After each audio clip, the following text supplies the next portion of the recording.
Okay, welcome to week 2 of No apostrophe Vember.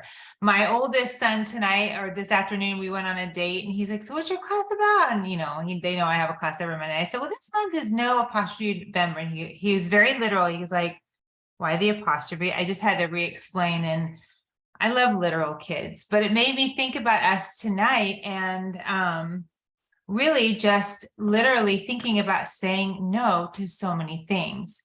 And as I mentioned, I don't know if any of you caught my post that I shared about, what we're talking about tonight. And this time of year, it can lend itself to thinking about the holidays, creating boundaries, and saying no to obligations.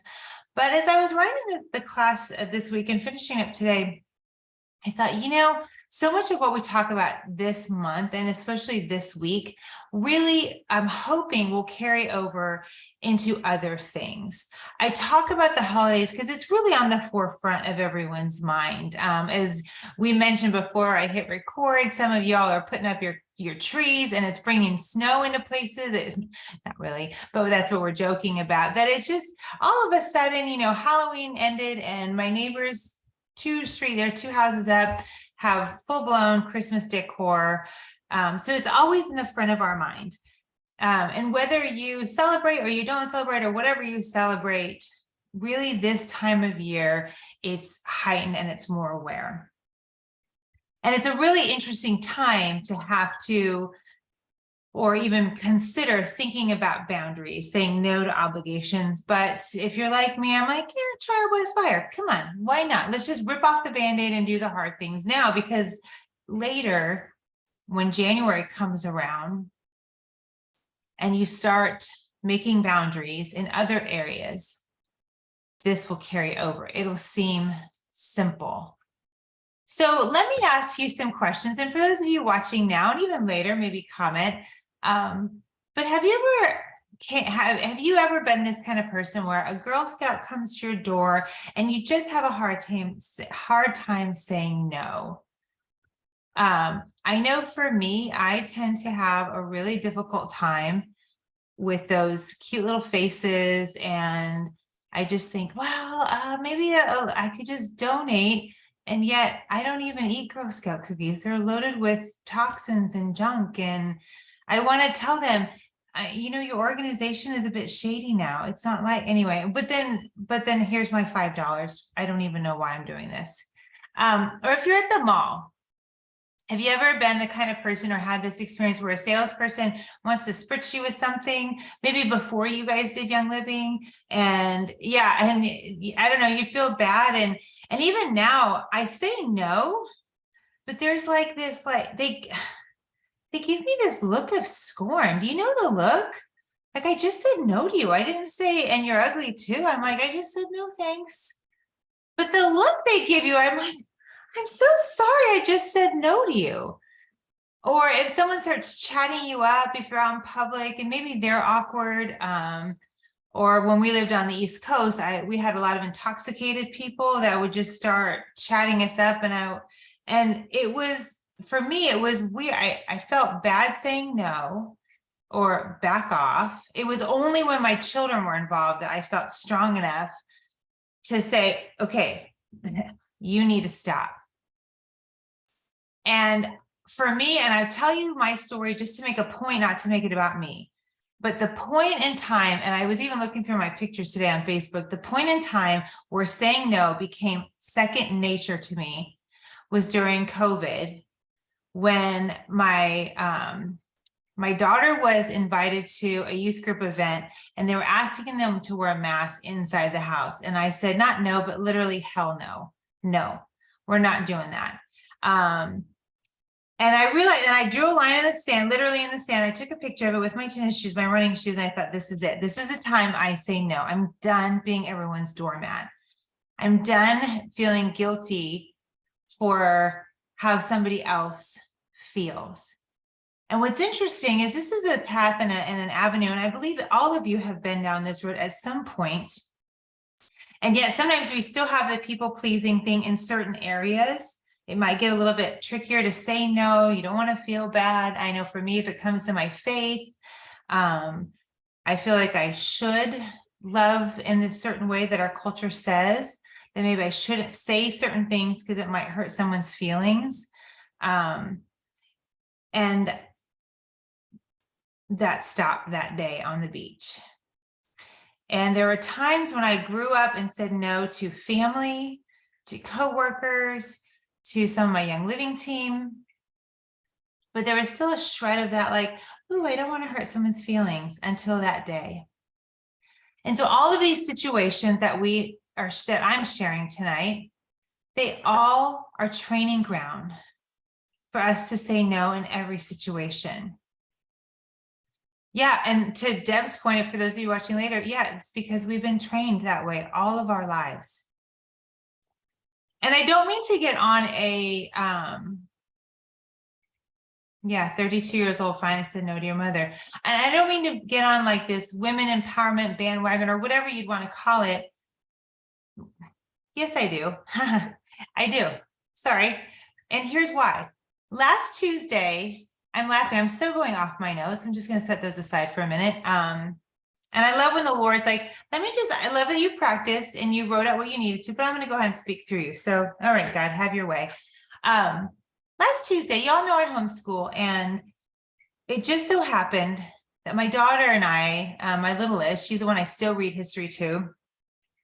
We happened to read, I love how God lines up our curriculum with what's going on in culture, but we read about the women's suffrage movement, and I'm reading it, and I early voted, so it didn't occur to me until later that afternoon, and really at that time I thought, oh, today's voting day. Oh yes, this is perfect. And all my other kids have read this a couple times over, and this is Selah's first time hearing this, and she's 10. And I'm reading through it, and it's interesting. The last time we read this curriculum was about 3 years ago, and it's always powerful to me. And I don't care what you think about elections or if it matters if we vote. I'm a big proponent as people died for this. Ladies, women died for the right to vote. If you didn't know that, it's the truth. And I said to Selah, honey, listen to this story. And the lady she was very forthcoming with what happened. When she writes it, she'll warn the parents, like, okay, this could get a little graphic. And it struck me, ladies, and as we go through tonight and then the next few weeks, keep this in the back of your mind, that the enemy of your soul has been after women since day one. Since day one. And over in the church, in the corporate, in our homes, in our marriages, in schools, they're after women and keeping women in their place, so to speak. Women have only had the right to vote for less than 100 years in this country. In 2007 was the most recent, I'm trying to remember the country. It was, a Middle Eastern country to be sure, but 2007, women were finally allowed to vote in that area. There are still women who do not have the right to do anything, really, to vote, to speak up. I remember during Desert Storm, there was a story, maybe some of you remember this, it was in the news, but a US soldier, a woman got slapped because she had her sleeves rolled up. That's not okay. This was in whenever Desert Storm was, I guess, in the 90s. I just remember that so clearly, that a man from another nation took it upon himself to strike a woman who wasn't even from his country because her sleeves were rolled up. And as I talk about saying no and creating boundaries, we wonder why, especially as women, we struggle. It may, even in your own home, if your family of origin did a fantastic job of saying, no, this is how you say no, this is how you set boundaries, the pervasive culture around you will strongly disagree with that, up until very recently. And now, even our own gender and identity is getting lost. So as we think about the art of saying no, it is an art form, isn't it? I think it's one of the things that actually a book hasn't been written about, the art of, but let me share with you. I saw this on, when I was Googling something, I'm like, is this the thing, the art of saying, or the art of, and before I put saying no, it was The Art of the Deal, Donald Trump, right? The Art of War. If I wasn't talking on video, I would remember the guy's name. The Art of Gathering, The Art of Self-Defense, The Art of Conversation. But the art of saying no, we have books like Boundaries, written by men, by the way. My goodness, I sound like Gloria Steinem, and I don't mean to, but I'm just saying. All of a sudden, I'm just going to be like burning my bra. No, I won't, I promise. That would be terribly inappropriate right now. But there's really nothing about, hey, ladies, this is how we do it with grace.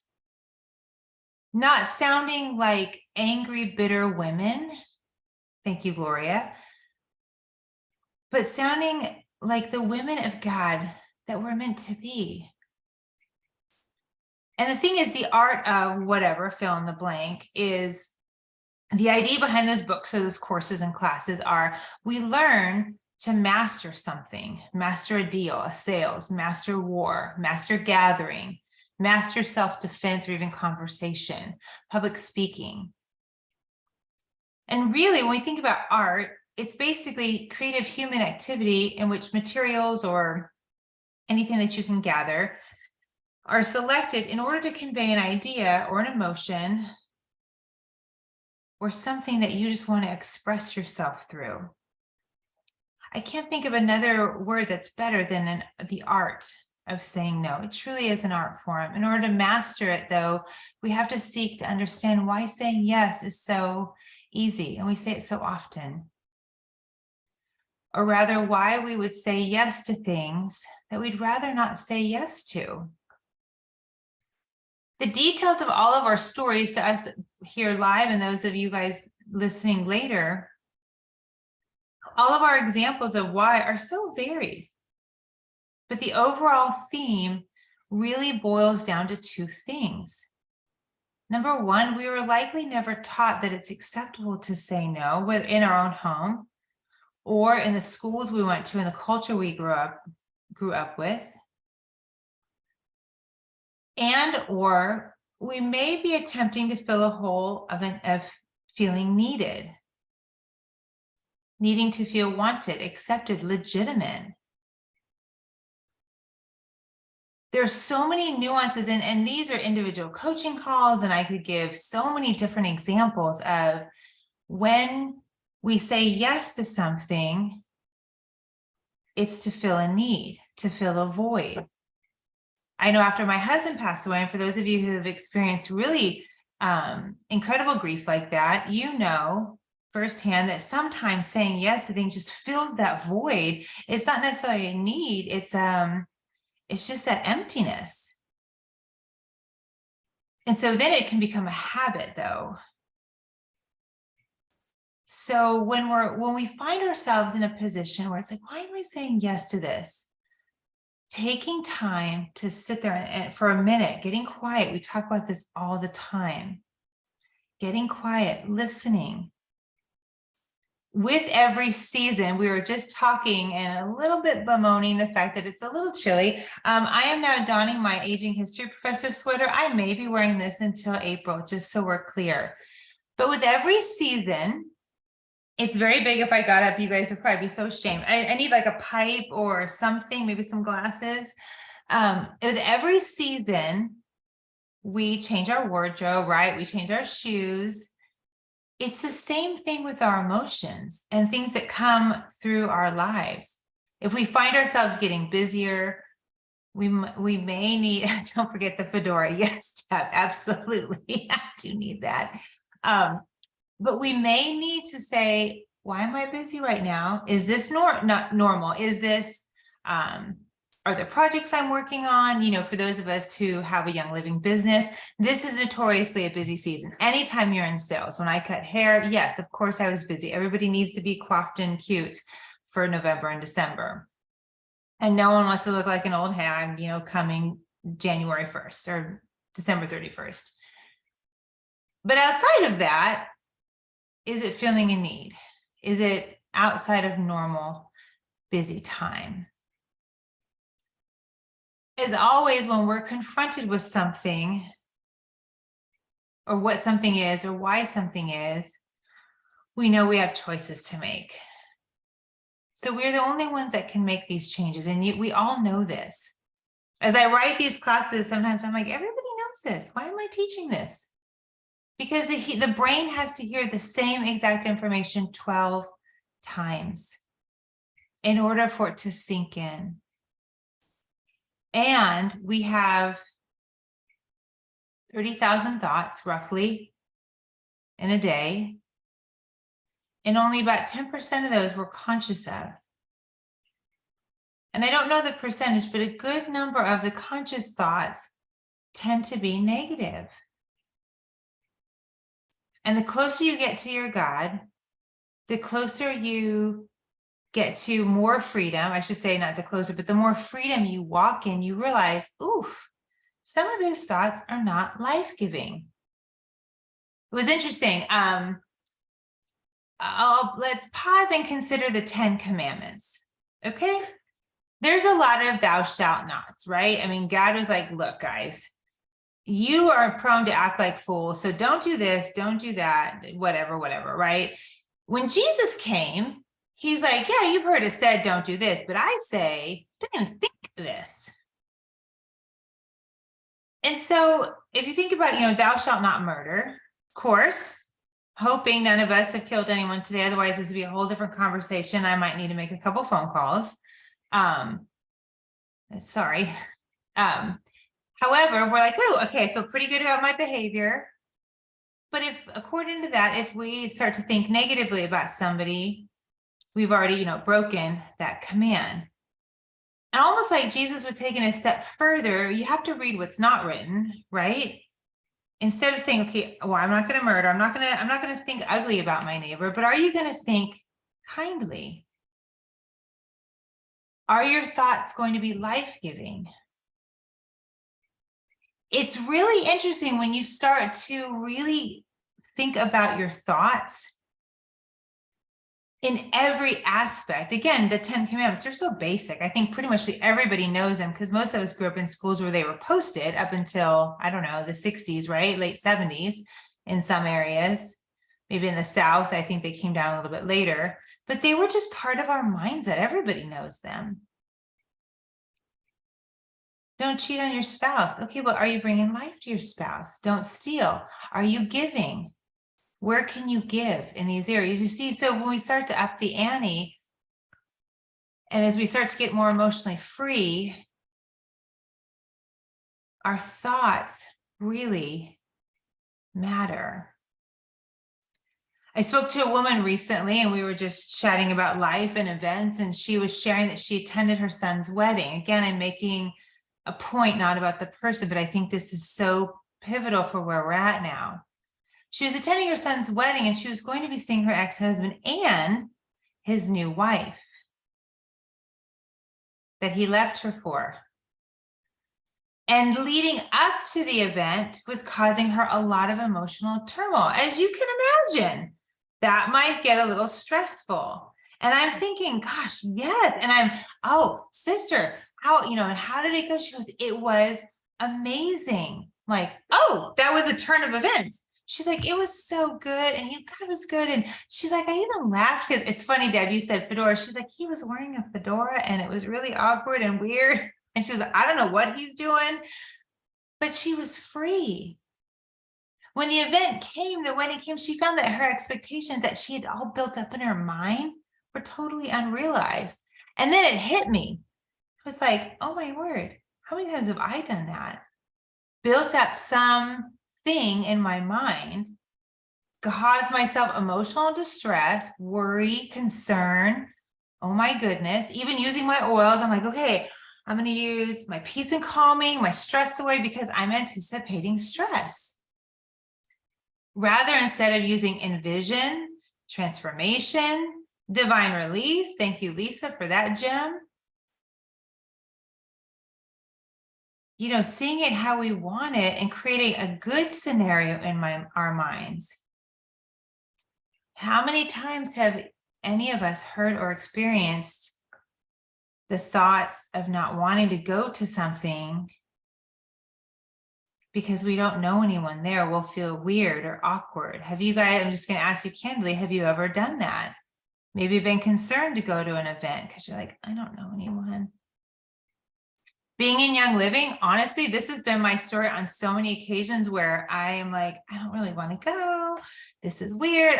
Lisa, the event that I met you at down in Dallas, right? Or that area, I was like, this isn't even my team. I don't even know anybody. It's been a long time since I've left the house, like for an event. I thought, oh, stop it. Like, who cares? And it was great. It was great. The event I recently went to, again, didn't know a soul. I didn't know anybody that was going to that. And I had to get all dressed up and fancy. Do it anyway. I love it. Yes, yes. And Lisa, you walking in and running to hug me, it made me feel so welcome. And I was so glad I went, because had I not gone, I would have not met you face to face. And this event that I just went to, I had to get all fancy and dressed up. And that's weird when you're by yourself. Like, okay. But I thought, you know what? No, this is fun for me. And I ended up meeting some delightful women, boldly walked up to their table and said, can I sit here? I just need a space. Yes, it was Melissa's event. And she creates that environment, which made me think, going back to this in our thoughts, when I host events now, I want everyone to feel when they walk in, they have a place there. Because there are some people in life that I will come across that will feel insecure to come to an event that I have, just simply because they may only know me, barely know me. And so they may not want to come because they don't know everyone. Or maybe there's someone there at the event. You know how that is, like, oh, I'm going to see so-and-so in there. I don't know what. We have so many mental things going on, right? But thoughts can really prevent us from taking control of a situation if we let them. And saying no has so many facets, as I mentioned. We may want to make the choice to say no or stay home from something, or not to make space for visitors to come by, because we may not quite be healed enough to take control of the situation. And I want to say right now, right off the bat, if that's you, that's okay. This is not, please hear me. I'm never going to say, well, you really just need to move on. You either need to be able to say no, and, you're sitting in this time. Now's the time. No. There may be a time where you just go along to get along, but you're aware of it. And getting out there may not be where you're at. In other words, if this does not bring you closer to a beautiful mental space, or to your God for that matter, this may not be the time. You may not have the tools necessary to stand firm and be immovable, to have your line in the sand. And sometimes if we're not emotionally healed to the point where we can say no, going to some place where we're going to have to keep saying it just can do more harm than good. This isn't a time to be angry at yourself. It's just an awareness. So for those of you that need to say no and just stay home and say, no, please don't come over. I know it's the holidays or whatever, or later, if you're listening to this later on. I know we were going to do this together, but I just have to say no. Here's what we need to do. This is our time to use our valor. And hear me on this. I teach emotional health because I believe it's at least. I used to think it's there might be other ways, but I do believe it's at least a big one, a big barrier to getting on the path that God has for us. We all know, I've shared this in many different events, many different classes, but the oils help our brain either calm down, rewrite itself, create a nervous system that is on point, supports a healthy nervous system. And when we use an oil like Valor, it helps from the bones out. It's the same frequency as our bones. It strengthens us, It gives us that resolve that we need. When we use our valor and we put it on our wrist and we breathe quietly, we settle our heart rate down and we're able to do the thing that we need to do in that moment at that time. I don't need to teach anyone how to say no. It's literally the first word that we learn. Literally.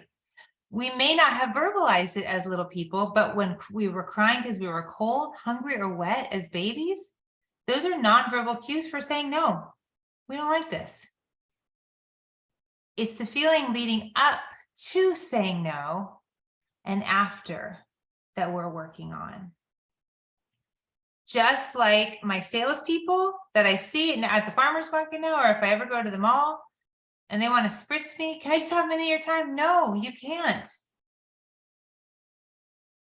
And then this weird religious guilt, like, well, they might need to just hear that they're allowed. I'm like, no, right? Because I'm going to have to hear about your lotion that I don't want to buy. No, thank you. But it's that leading up to saying no, and then the feeling you have after when they glare at you. So we put on our valor. This is good practice, by the way. For those of you that saying no is tricky, go to the mall. Put your valor on, put it on your feet, put it on your wrists, on your shoulders. Breathe it in, and just walk down the middle of all those kiosks. Especially this time of year. They have something that you need, I promise you.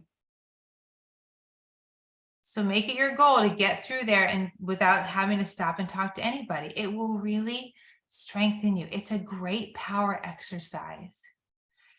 And after every no, breathe. And when you walk out, you think, I did it. Great. Or the next time someone comes to your door, open it up and say, no, thank you. And just shut it.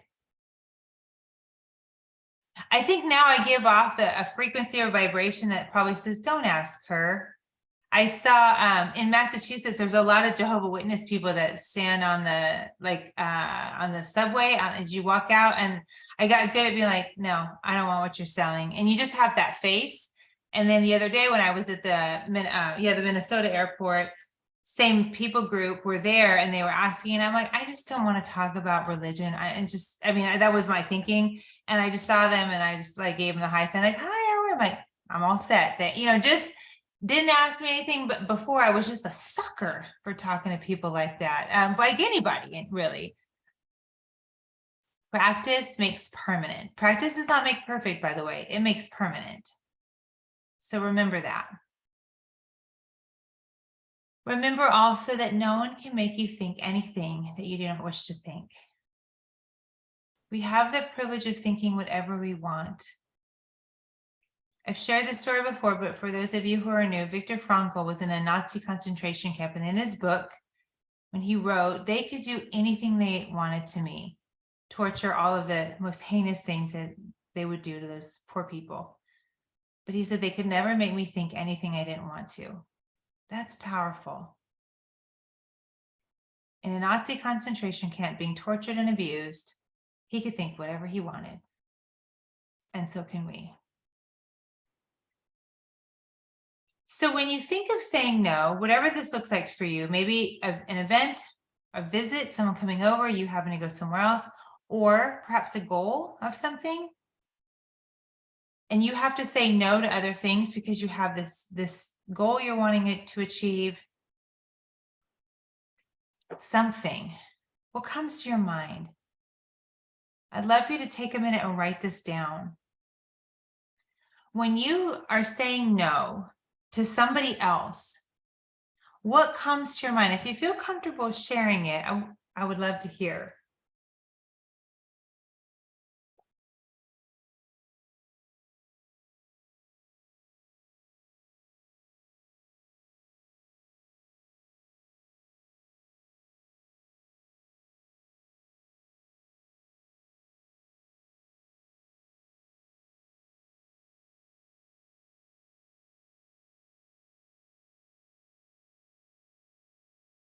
What comes to your mind?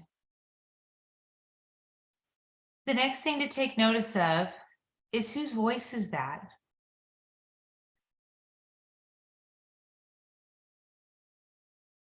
We used to be afraid of making them angry or not liking me. Yeah. And we ask the question then, whose voice is that?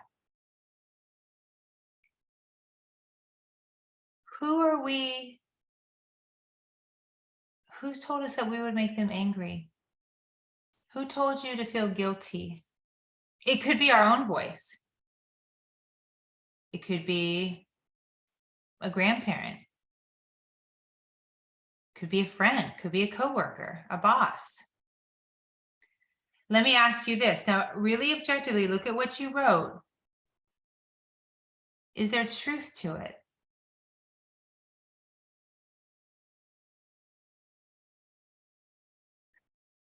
Is there truth? If you say no to somebody, will you make them angry? Maybe. Will they not like you? Maybe. There could be truth to that. So we look at this, we see, okay, what comes to our mind in this situation? Because again, as we mentioned at the very beginning, every time we have to say no, and there's something that rises up inside of us and it's uncomfortable, it's good to pause and say, okay, what's coming to my mind right now? There's something that I need to say no to in my own life, and I'm having a hesitation, think, why am I saying no to that? Because that might make the person mad. Yeah, and I think it probably will. And that's okay. That's not my responsibility. But when you assess in that every situation, what comes to mind, whose voice is that? If it's anybody but yourself, right? It's always good to take notice, because pretty much unless it's the voice of God, yeah, I heard, I think I did hear Melissa say this years ago, unless the person walked on the waters that they parted, they really don't have a place to tell you what to do. Even my children, I have a 16-year-old son, many of you know, and we don't work on Saturday. It's just our thing. It's when we choose to take Sabbath. I don't feel like it's a mandate. We don't follow that because we feel like that's what the Bible said. It's something that God had me do so that I would take a rest. There's a lot of Young Living events that happen on Saturday. It was a good practice. Well, I actually started liking that. And so we just don't work on Saturday. We work on Sunday instead. He took last Monday off. He wasn't feeling well. And his boss said, hey, can you come in on Saturday? And he was concerned that I would be upset, which I'm like, we've been over this, but okay, whatever. And I said, son, even if I was upset, because he said, Mom, I really feel like God wants me to work to help, because they were in a pinch. They had this big event, there's nobody to work. And his boss like, I could really use you this weekend. And he says, I feel like I should do it. I said, if you feel like it's something you should do and you've checked in with the Lord, who am I to stand in the way? And when you teach your children that, and then you start owning it yourself, who are these people to stand in the way? And ladies, when I talk about oils, that's the aspect I come from. Because so many times somebody else is standing in the way of what God is telling you to do, whatever that is. Could be a job. It could be just going to a market, a grocery store at a certain one, because that's where he wants you to be. Because there's someone there who needs to see you that day. I talk about grocery stores a lot, by the way, because I've had the most miraculous encounters at the grocery store. It's the weirdest thing. It's, some people have it at the park, mine are at the markets. So when you get real quiet for a moment and think about these things, make note to yourself to remove the word should, ought to, and must from a situation. And then what are we left with? This isn't only applying to holiday events, as I've mentioned. I should go, I ought to, I must, or need to. If you guys have ever sat in Marcella von Harding's class, I think she's the one that said, or one of those guys, that, why do we need to do anything? We need to breathe. Everything else is just choice. So for those of us who are at a point where we're like, you know what, I can face it, and the thought of missing someone or something is more painful than it would be if to not go. So here's a time when you go to an event and you're ready to say, I want to go to this event. Most of the people I don't care for, and I'm going because I want to, because there's this one family member, there's this one friend, or I'm going to host this thing, or I'm going to engage in this business deal, whatever it is, road trip, whatever is coming down the pipe, and you are ready to do that. You're not going to say no. But here's what you're going to say no to. You're going to say no to being the thermometer of the room, and you're going to learn to be the thermostat. So being the thermostat requires a level of confidence that really only the Lord provides. We use our oils to help just get the junk out of our mind, to strengthen us, to boost our immune system, our nervous system, our respiratory system, so that we're breathing properly, so that our nerves are calm, so we can speak clearly. It opens up our thyroid and our voice box so that we can speak the words that we need to speak. This type of confidence comes from knowing who you are and who created you to be here and what he created you to do. Once you fully own that, no one can ever speak into your life in a way that is going to cause you to feel like you should do one thing that is not beneficial for you. You weigh the odds. I've mentioned in the past, I believe it was last week or another time, when you have something, a situation, let's say it's a legal something. I have friends that have, they share custody, and that's a court order, right? Even with court-appointed things, we have choices. Of course, most people aren't going to they're not going to not have their child see the other parent, because that's harmful for the child. But also not letting the ramifications affect you. Being able to speak into that situation, seeing it how you want it. Again, imagining the good that's going to come from it. Putting systems in place that cause everyone to be healthy and strong and whole. We've all had jobs that we didn't like. Did we come at it from a standpoint of, I'm going to control the environment in this room, or did we let the environment affect us? This is easy for me to say since I work at home, but there was a season in life. This is actually how I learned a lot of this, because I didn't always work for myself. I worked for my clients, my hair clients. It's funny to me how bossy hair clients can be when you're the one with the scissors. I find that very interesting. I saw a meme one time that said, you ought to be nice to your hairdresser. Nothing is preventing them from plucking one of your hairs and putting it at a crime scene. I'm like, amen.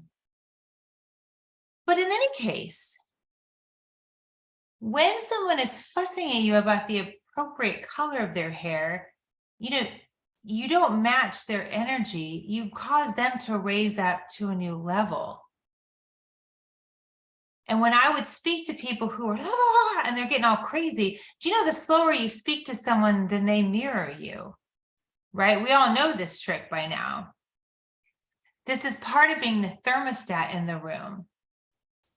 And again, we practice this at home. If we're going to a place where we're in a situation where people are coming over, if people are coming over, everyone, start diffusing the oils, gathering, divine release. Well, maybe not divine release. That might cause some of your people to just start crying on the spot. And then you got to comfort someone that maybe you're like, I don't even like you. Now I got to give you a tissue. That's not okay. Just something that creates your haven in your home, how you want people to feel when they walk in. When you are going somewhere, you are a human diffuser. We know this. Purposely using oils. Here's a shift. Harmony. Yes, that's a good one. Here's a shift. Purposely going to an event or a situation, being the thermostat, and wearing an oil that would benefit and bless the people around you. Rather than saying, oh, I need valor, I need stress away, I need peace and calming. What do those people need? Harmony is a great one.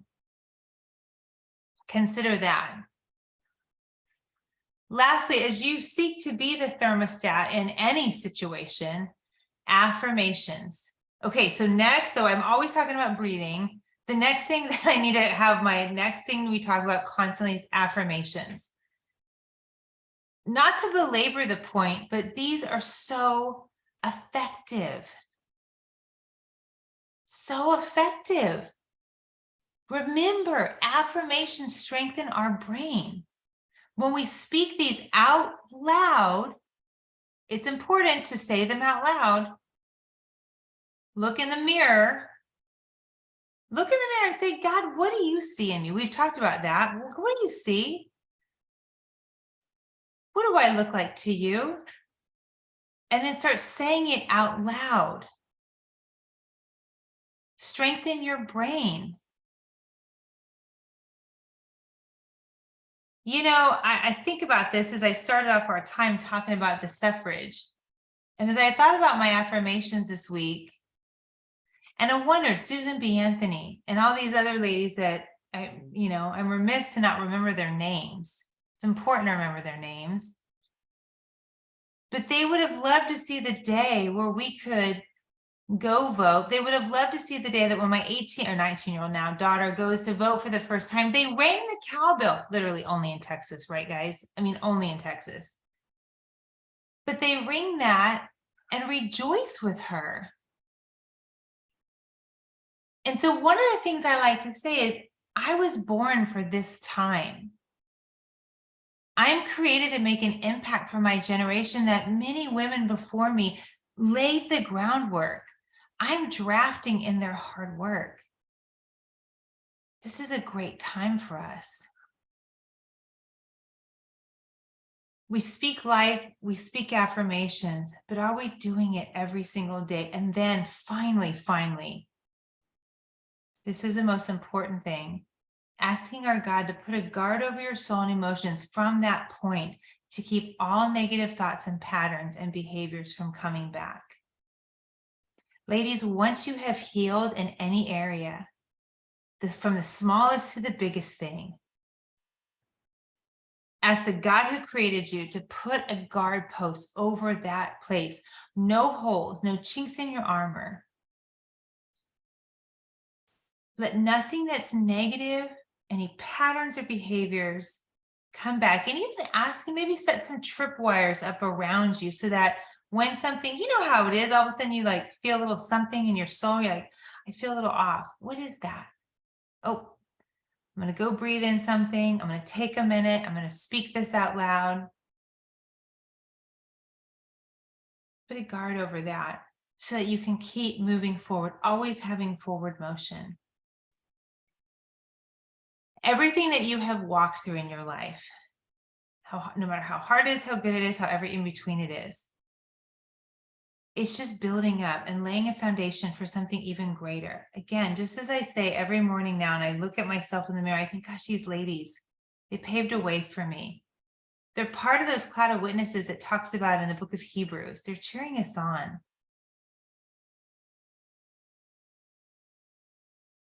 We speak out these things and we have a guard over the areas that have been healed so that it doesn't get unhealed, so that it doesn't get pinged again. Imagine if your child or someone that you love so much kept getting hurt in the same place. We wouldn't want that. We would want to tell them, no, stop doing that. And that's exactly what this is. We're not going to get wounded in this area. And of course, as always, when we find healing in an area, it's really an obligation to turn around and look at someone and say, hey, I was where you were. Come along with me. Let me provide you with some tools to help you move forward. Do you all have any questions for me before we end our time? Any comments, thoughts? Okay, so next week, I know it's the week of Thanksgiving, right? Yes, thank you, Deb. My weeks are all. I will be here If you are going to be traveling and not listening, feel free to opt out. Of course, as always, take what you need, leave what you don't. And we will be recording. Okay, good. So Lisa, you'll be here. It may just be Lisa and I, never know. But we will record it and have it up for you on YouTube and sent out. Great. And Deb will be here. Wonderful. And then we will be here again for the last one after Thanksgiving. So if I don't see you all, have a wonderful time next week. We might have our chili pants on, but that's okay. But yeah, we will see you next time.